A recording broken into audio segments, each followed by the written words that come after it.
Assalamualaikum warahmatullahi wabarakatuh. Kami dari kelompok 7 akan mempresentasikan artikel yaitu The Controlling Profession in the Digital Age, Understanding the Impact of Digitization on the Controllers, Jobs, Rules, Skills, and Competence. Introduce atau perkenalkan kelompok kami yaitu ada Bilkis Asilia dengan NPM Mahir 366, Lutfi Hidayah dengan NPM Mahir 374, Muhammad Aryadiaka M dengan NPM 398, Muhammad Aldri Kurniawan dengan NPM 371, ada Jovita Indah dengan NPM akhir 391, dan yang terakhir Ahmad Dwi dengan NPM akhir 368. Sebelumnya perkenalkan, nama saya Jovita Indah Santoso dengan NPM akhir 391. Di sini saya akan membahas jurnal mengenai pendahuluan. Nah, di pendahuluan ini membahas digitalisasi dan otomatisasi proses bisnis telah mengubah struktur pekerjaan di berbagai industri, dan juga perubahan teknologi menciptakan tuntutan keterampilan baru dan menimbulkan risiko kekurangan tenaga ahli. Nah, untuk peran controller dan manajemen akuntan atau MA itu menjadi salah satu yang paling terdampak. Karena itu, pengendali kini itu diharapkan tidak hanya menyediakan data, tetapi juga berperan aktif sebagai mitra bisnis dan analisis strategis. Selanjutnya kita bahas mengenai latar belakang teori. Yang pertama ada transformasi digital lingkungan bisnis. Di dunia bisnis mengalami transformasi cepat akibat perkembangan teknologi informasi dan komunikasi. Untuk transformasional teknologi informasi ini, perubahan mendasar yang mengubah proses bisnis, model organisasi, serta hubungan antar perusahaan. Teknologi pendorong utamanya ada big data, cloud computing, internet of things, robotika, artificial intelligence, ada 3D printing. Nah, untuk inovasi ini itu menjadi bagian dari industri 4.0 dan berbagai inisiatif digitalisasi global. Yang kedua ada perubahan peran profesi akuntansi, pengendalian dan manajemen. Peran pengawas atau kontrol sendiri itu telah berkembang pesat dalam beberapa dekade terakhir. Awalnya itu berfungsi sebagai penjaga angka atau bean counter, kini berubah menjadi mitra bisnis strategis. Nah, peran barunya itu meliputi bisnis partner, bisnis advisor atau konsultan, dan internal analisis. Di bagian ini saya akan menjelaskan tentang perubahan profesi controller di era digital pada halaman 4-7. Seiring dengan berkembangnya teknologi seperti big data, artificial intelligence, cloud computing, dan internet of things, dunia bisnis mengalami transformasi besar-besaran. Proses kerja menjadi lebih otomatis, terintegrasi, dan berbasis data. Dampak dari digitalisasi ini juga sangat besar terhadap peran seorang controller atau akuntan manajemen. Jika dulu controller hanya berfokus pada pelaporan dan pencatatan keuangan, maka sekarang perannya telah bergeser menjadi lebih strategis. Controller modern tidak hanya menyajikan data, tetapi juga mengolah dan menganalisis informasi untuk membantu manajemen mengambil keputusan yang lebih tepat. Mereka juga diharapkan berperan sebagai business partner, yaitu mitra manajemen dalam merancang strategi perusahaan, serta sebagai change agent, yaitu orang yang mendorong terjadinya transformasi digital di organisasi. Selain itu, dengan adanya big data dan analisis prediktif, controller kini dapat memprediksi tren bisnis, memahami perilaku konsumen, dan menilai risiko dengan lebih akurat. Karena itu, controller masa kini harus memiliki kemampuan analitis, berpikir kritis, dan melek teknologi agar dapat menyesuaikan diri dengan tuntutan dunia bisnis yang serba digital. Jadi, secara singkat itu digitalisasi mengubah controller dari sekedar pencatatan angka menjadi analisis strategis dan mitra utama dalam pengambilan keputusan bisnis. Oke, selanjutnya ada peran baru controller di era digital. Nah, jadi pada lingkungan bisnis baru ini, peran baru controller ini dipengaruhi oleh big data, internet of things, dan otomatisasi. Dan controller ini menghadapi ketidakpastian yang tinggi. Nah, gara-gara itulah controller ini jadi bertransformasi peran. dari bean counter menjadi business partner and data scientist, dan fokus pada analisis data bukan hanya pelaporan. Nah, setelah bertransformasi, tugasnya itu jadi tugas baru.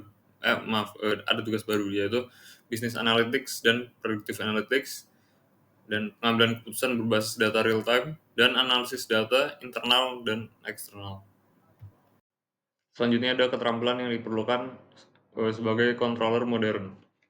Yang pertama adalah hard skill dulu, yaitu data analytics dan statistik, pemrograman dasar dan pemodelan data, dan penguasaan ERP dan tools analisis. Lalu untuk soft skills-nya, yaitu komunikasi bisnis yang efektif, kemampuan problem solving, dan adaptasi perubahan teknologi.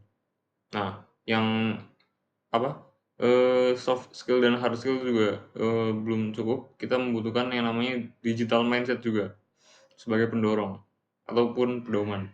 Nah, digital mindset ini ada memahami teknologi digital, terbuka terhadap inovasi, dan continuous learning. Jadi belajar yang berkelanjutan, tidak ada hentinya. Karena ya yang namanya teknologi juga selalu berkembang, bahkan berkembangnya sangat cepat. Nah, selanjutnya ada tantangan dan persiapan masa depan. Nah, di sekarang kan ada yang namanya kesenjangan skill ya, yaitu literatur versus realita praktik, dan perlunya upskilling mendesak karena sekarang itu dari segi persaingan juga sudah sangat ketat. Nah, rekomendasinya kita bisa mengikuti investasi pelatihan untuk berkelanjutan ya sebagai investasi, lalu kolaborasi pendidikan industri, dan pengembangan kurikulum berbasis digital. Analisa kebutuhan dan ruang lingkup, yaitu satu, kebutuhan organisasi. Perusahaan membutuhkan controller dengan kemampuan yang sesuai dengan perkembangan digitalisasi, terutama dalam analisis data, penggunaan sistem ERP, dan pemahaman teknologi informasi. Kedua, tuntutan pasar menunjukkan pergeseran dari peran tradisional menuju peran seperti business partner, business analyst, dan data oriented controller. Dan terakhir, dibutuhkan tenaga kerja yang mampu terorganisasikan kemampuan teknik atau hard skill dan kemampuan interpersonal soft skill untuk mendukung proses pengembalian keputusan berbasis data. Analisis kebutuhan dan lingkup yang kedua yaitu kebutuhan kompetensi kontrol modern. Yang pertama, professional skill yaitu kemampuan teknis yang di bidang keuangan, akuntansi, ERP system, dan Microsoft Office. Yang kedua, methodological skill, yaitu analisis data, pengolahan informasi, dan pemecahan masalah. Yang ketiga ada IT skills, penggunaan perangkat lunak akuntansi dan sistem informasi. Yang terakhir adalah soft skill, komunikasi, kolaborasi, dan kemampuan adaptasi terhadap perubahan digital. Yang terakhir yaitu ruang lingkup analis. Satu, sumber data penelitian, yaitu ada analisis dilakukan dengan 3 pendekatan. 1, literatur analisis. 2, job development. 3, social media analysis. Yang kedua, fokus ruang lingkup, yaitu mengidentifikasi perubahan peran tugas dan kompetensi kontrol di era digital, menganalisa frekuensi kemunculan istilah terkait job release dan teks dan skills pada 3 sumber data, yaitu yang terakhir ada 3 batas analisis, yaitu periode data yang dianalisis 24 Juni 2014 sampai Juli 2017. Fokus pada bidang manajemen, accounting, dan controlling profession tanpa membahas secara teknis peran sistem IT tertentu. Baik, selanjutnya itu ada kesenjangan peran kerja atau job role gap. Ini itu terjadi karena perkembangan teknologi zaman sekarang dengan zaman dahulu itu sangat berbeda. Perubahannya itu sangat terasa. Kalau misalnya zaman dulu tuh kita masih belum bisa bertukar informasi jarak jauh dengan cepat karena kita tuh masih menggunakan kurir atau pengantar surat. Nah, sekarang tuh kita bisa menggunakan handphone untuk bertelepon saja. Nah, kesenjangan peran kerja sendiri ini terbagi menjadi 2, yaitu berdasarkan peran tradisional dan peran baru. Untuk peran tradisional sendiri ini contohnya ada bean counter, ada scorekeeper yang biasanya menghitung skor dalam pertandingan, karena zaman dahulu tuh belum ada ya untuk mengatur skor secara otomatis atau menggunakan kamera berteknologi tinggi yang bisa melihat semuanya. Jadi orangnya tuh dibagi di lapangan.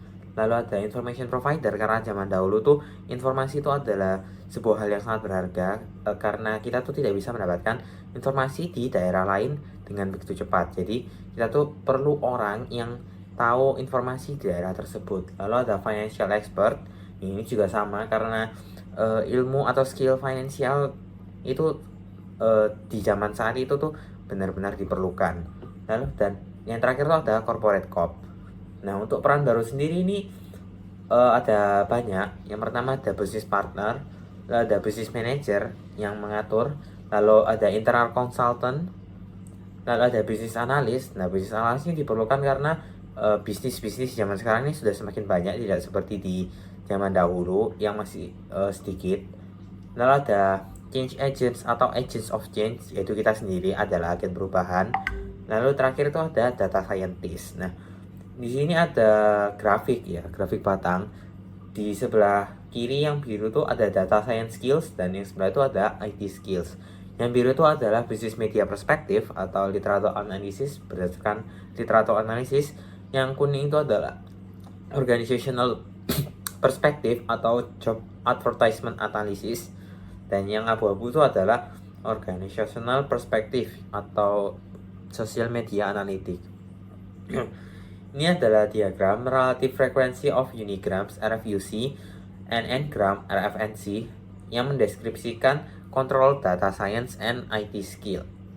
Nah, untuk data science skill sendiri nih sebanyak 1% untuk business media perspektif dan 0,2% untuk organizational perspektif atau job advertisement analysis. Sedangkan yang 2,1% itu adalah organizational perspektif atau social media analysis. Nah, untuk IT itu titik adalah unigramnya. Untuk n-gramnya sendiri sebesar 1,2% itu untuk business media perspektif, 0,0% atau tidak ada sama sekali itu untuk job advertisement analysis, dan 1,9% ini adalah social media analytic.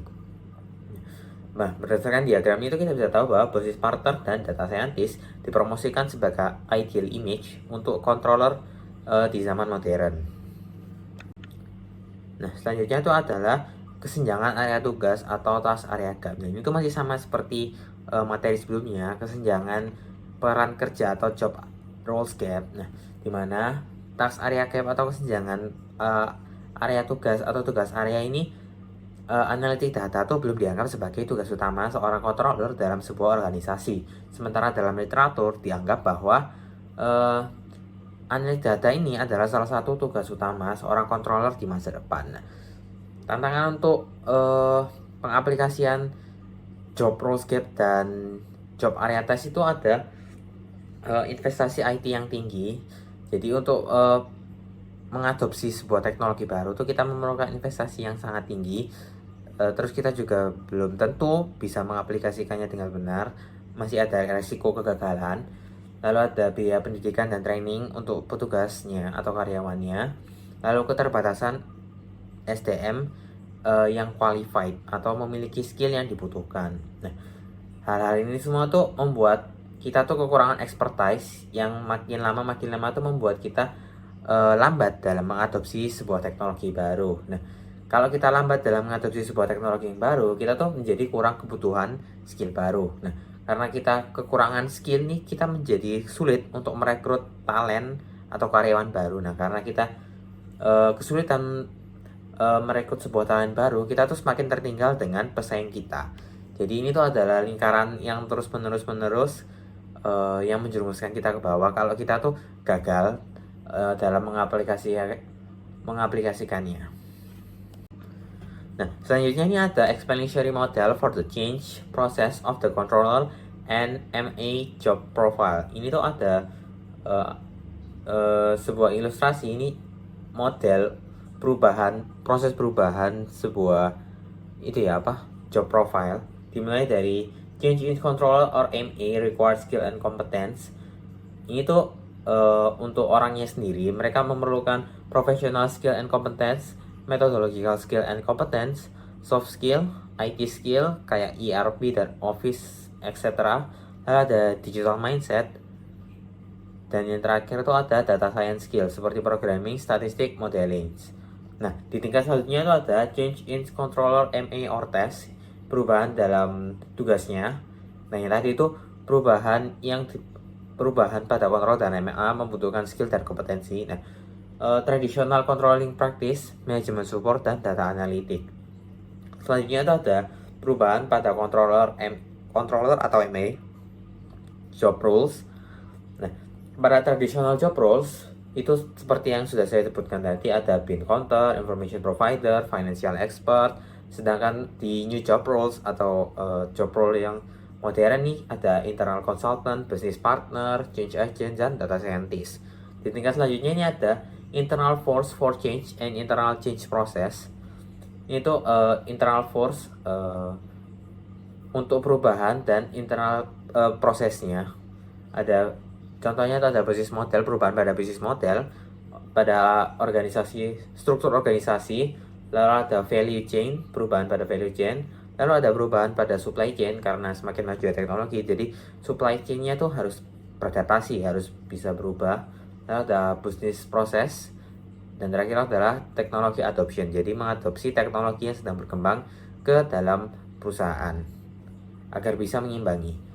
Di tingkat selanjutnya ada technological force for change untuk perubahan. Contohnya ada social media, cloud, big data, smart factory, digitalizations, automations, industry 4.0, dan other initiative. Nah, ini tuh perubahan-perubahan teknologi yang ada yang bisa kita internalisasikan atau kita masukkan ke dalam perusahaan. Karena sebelumnya tuh di yang traditional job role tuh mereka kan tidak ada, jadi kita tidak bisa menggunakannya. Lalu di tingkat selanjutnya ada external force for change. Ini adalah dampak eksternal untuk perubahannya.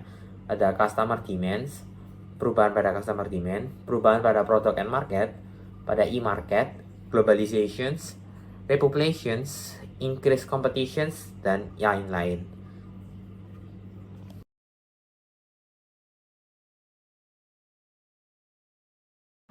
Untuk diskusi pada poin 7, pada 7.1 yaitu keterbatasan penelitian. Dalam hal ini terdapat beberapa keterbatasan seperti keterbatasan penelitian, lalu keterbatasan data literatur, lalu keterbatasan metode analisis, lalu ada keterbatasan data organisasi, dan keterbatasan kredibilitas profil.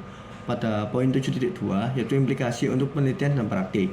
Kebutuhan keterampilan dan peran pengontrol atau manajemen kontrol, seperti pentingnya kesiapan perusahaan untuk memutuskan apakah kontrol perlu disiapkan untuk perubahan prasyarat.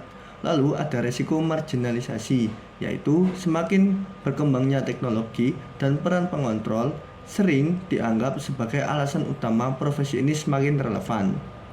Pada poin 7.3, pekerjaan di masa depan. Fokus penelitian yang menyelidiki dampak peningkatan keterampilan pada aspek sosial dan kesehatan untuk perspektif multiple, penyelidikan implikasi dari berbagai perspektif. Pada poin 8 kesimpulan, peningkatan digitalisasi dalam lingkungan bisnis dan manufaktur terdapat kesenjangan keterampilan yang jelas, terutama munculnya inovasi seperti big data dan industri 4.0 yang menuntut pengendali kontrol untuk meningkatkan keterampilan. Meskipun terdapat seruan yang menyebutkan pengendali kontrol agar lebih analitis dengan keterampilan matematika, statistika, dan pemrograman mirip seperti saintis. Namun, dengan adanya penelitian ini menemukan sedikit bukti yang mendukung kebutuhan tersebut.